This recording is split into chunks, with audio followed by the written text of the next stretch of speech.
We really do live in an age of renaissance of the game book, not necessarily in terms of numbers of titles published or print runs. Of course, the 1980s and early 1990s were bigger in that term, but in that sense. But I'm talking about renaissance precisely like it happened in Europe in the 1400s. They were studying ancient Roman stuff, say the Pantheon, and then they were inspired by to do things that the ancients had not done. So Brunelleschi studies the Pantheon, and then he builds the Dome of Florence, which was bigger than the Pantheon.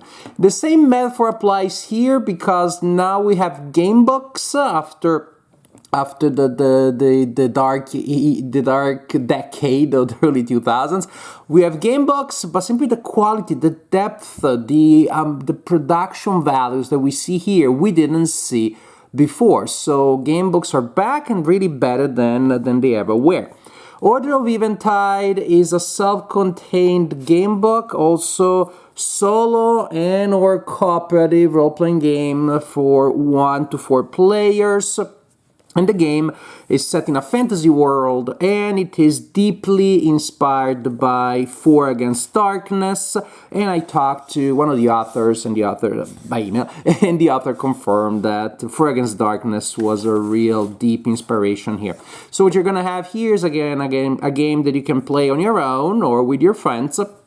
As long as you have 4 heroes, and I played the game solo, running a party of 4 heroes, you descend into procedurally generated dungeons. You roll dice to determine the room that you encounter and what is in that room, and then you will fight monsters, again randomly determined. You have 3 types of monsters that correspond to the vermin, the general enemies, and the bosses in Four Against Darkness, including the fact that the minor enemies have 1 life point each, so 1 hit kills them, and the bosses have multiple ones.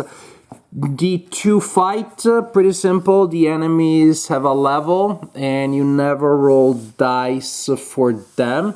Simply when you're attacking them, you're rolling a 6-sided die, apply modifiers, and try to beat their level. So if you beat their level when you're attacking them, you hit them. And when you're defending, you're trying to beat their level, same procedure, roll a d6 plus modifiers.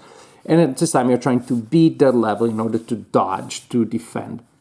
Very similar, again, very, very, very similar to Four Against Darkness. Some interesting twist, though, is that each monster has a blunder effect,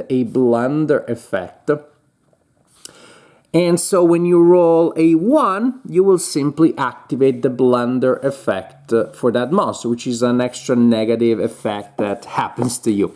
However, when you roll a 6, then you have a surge effect. The surge effect is that you will be able to activate specific abilities that require that, or you can bank it and use it later. Again, the flow is exactly the same as Four Against Darkness. You go to the town, you buy equipment, then you go to the dungeon, creating the dungeon, fighting monsters, interacting with the traps, events, things like that, until you fight the boss, and then you go back to town.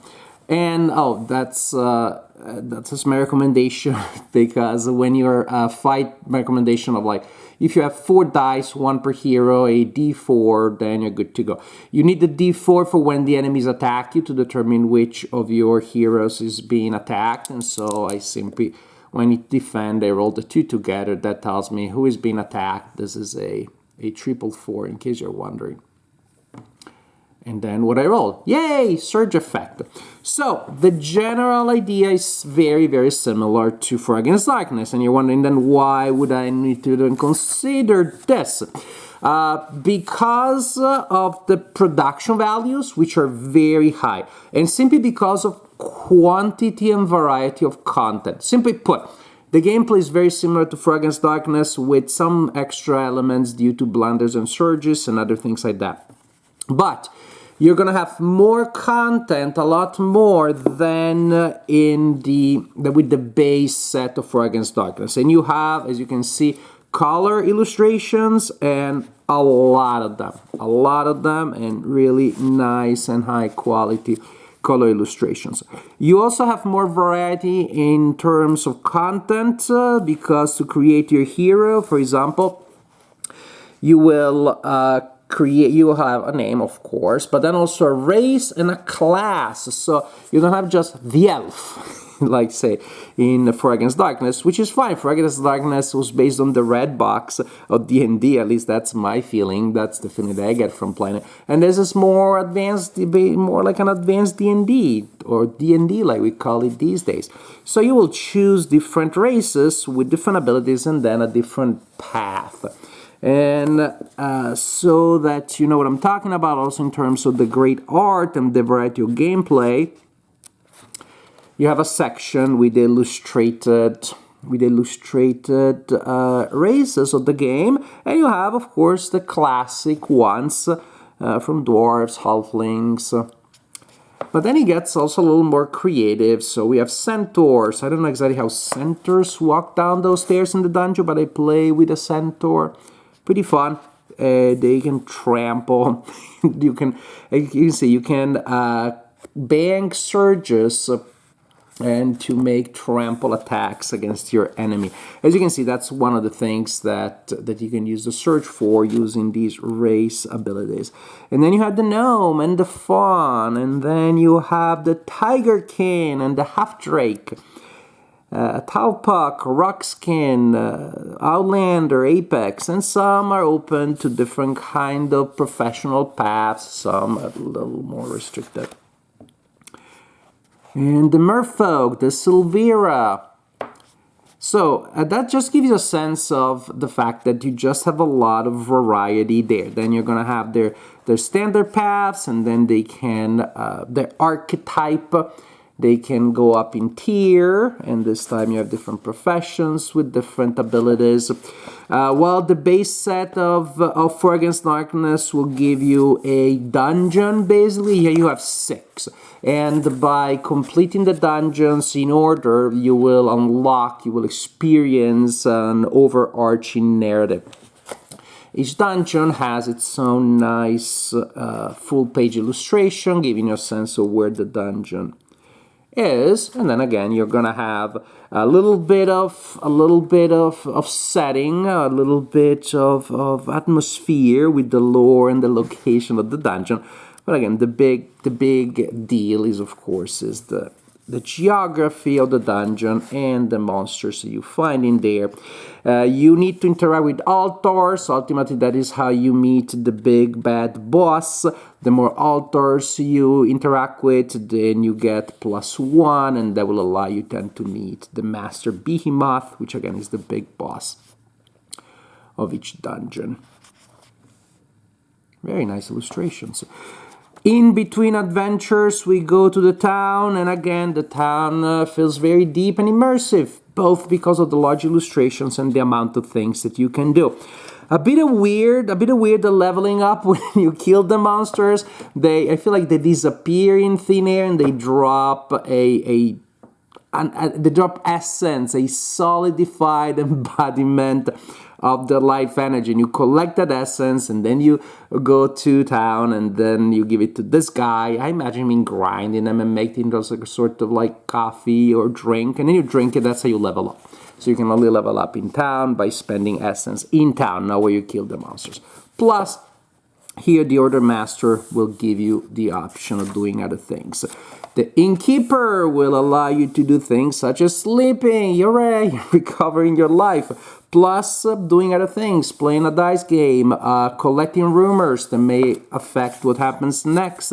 Go to the Merchant to buy stuff, go to the Tinker to buy stuff, again, but just different stuff. So as you can see, everything, go to the Blacksmith to improve weapons. So, and then the guild hall, that's very nice also.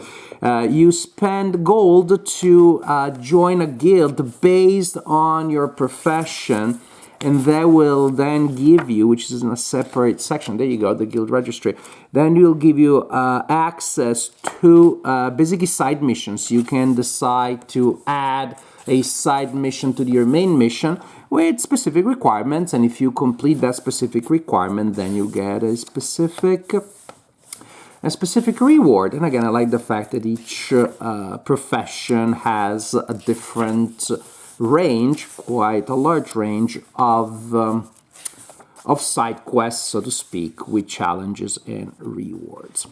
So, what do we have here? Again, a game that plays and is structured very similar to For Against Darkness, but it offers more variety and more content than the basic game of For Against Darkness. However, if you then start adding expansions, then by now the stack of your For Against Darkness collection would be a lot bigger than this one. So, based on For Against Darkness, plays very similar. If you like the game, I think you're gonna enjoy this one. And I think there is enough new content, and again, there is that visual appeal to it that doesn't make this game redundant in any way.